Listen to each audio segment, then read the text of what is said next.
doing this show for 23 years, and I have never seen somebody cry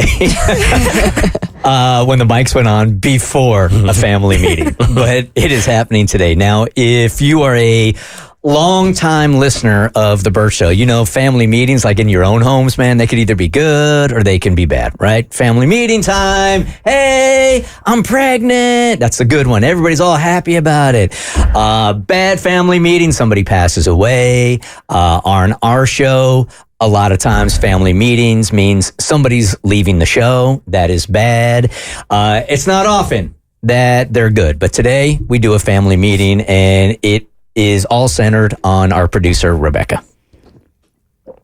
Yes. Who started crying before the mics were even on. It's so crazy that I am here finally. I have literally pictured this moment in my head every day. I have daydreamed about it every day for months. Literally, like the words that I'm saying right now. For some reason, every time I would think about it, I was like, I wonder what color Kristen's going to be wearing. Did she meet the expectation? You know what's weird? I was like, maybe green, maybe like, I honestly thought maybe gray. So She only has two hoodies she wears in here. You had a 50-50 shot. I know. So, as a lot of people know, I was diagnosed with tongue cancer in October 2023. I was literally sitting in this studio next to Katie when I got the lab result. I will never forget Katie turning to me, trying to comfort me, saying, I'm not sure that malignant has to mean cancer. But for me, it did. I immediately was directed to the Emory Winship Cancer Institute. I got surgery. I had my tongue resected. A fourth of it was taken out and reconstructed with tissue from my arm. Most of the lymph nodes taken from my neck. After recovering for 6 weeks, I went into the second round of my treatment, which was chemo and daily radiation. It's really interesting what your brain will forget, because I have forgotten so much about treatment, and I know it's to protect me. I don't remember a lot of the hospital. I don't remember a lot of the daily radiation treatments, but I have a lot of photos. And yesterday I was scrolling through the photos, and it broke my heart because I have photos of my mom braiding my hair in the hospital. Photos of my dry, cracked skin coming out of radiation. Endless photos of the inside of my mouth. I have a selfie that I took the day that I could finally close my mouth and my teeth came together. This was such a difficult and painful journey, and no one deserves this. I didn't deserve this. Treatment was very painful and difficult, but what people don't realize, I think, is how difficult things are once treatment ends. When you're in treatment, you have purpose. It's very intentional, and you have something that you can really set your mind to. Once treatment ends, you're kind of left to grapple with everything that you went through, and that's kind of what I was dealing with.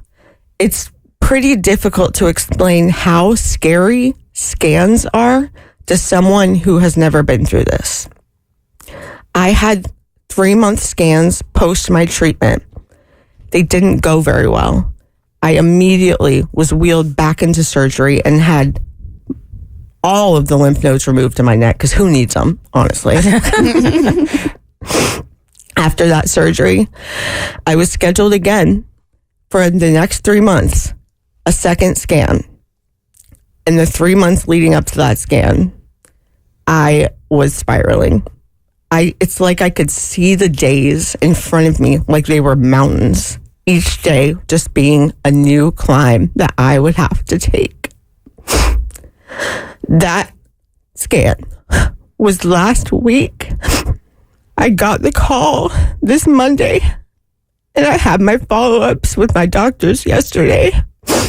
And I can officially announce that my scans are clear. There's no evidence of disease in my body. Wow.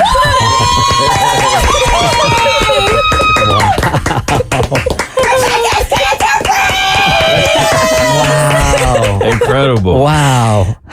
I don't even know what to say. I think we're all in here like tearing up, man.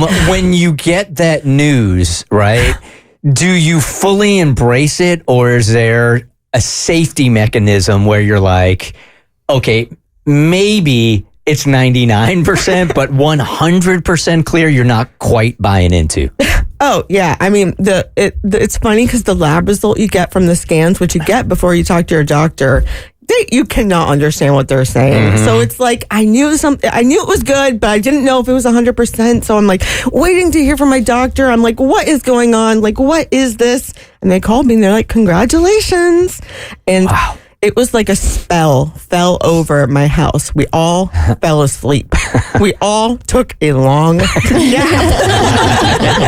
Just the relief of it all, huh? Yeah, it was like we finally could take a breath. That's what it felt like.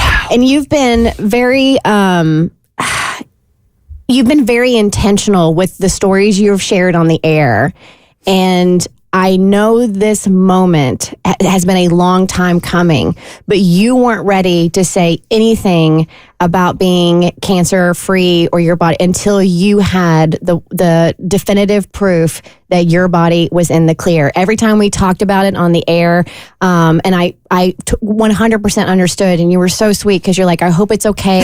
I hope it's okay if I handle it. And I'm like, girl, you're the one going through this cancer journey. You handle this however you deem fit for yourself and for your family. The fact that you've even come on here and detailed as much as you've had, I think has really opened people's eyes to what it's like to know somebody with cancer and to give better insight of what that journey is actually like. But I can't begin to tell you how elated every single person in this room and every single person listening, hearing the words that you are cancer free. Thank you. Say it again. Say it again. I'm not technically cancer free. That's a little bit of a caveat. So I'm going to be heavily surveilled like a Russian spy for the next few years. Yeah, I was gonna ask. But no, this is like amazing. This is the step. I feel like this is over. Please God. Yep. Like I'm here. I'm clear. Yep. Get used to it.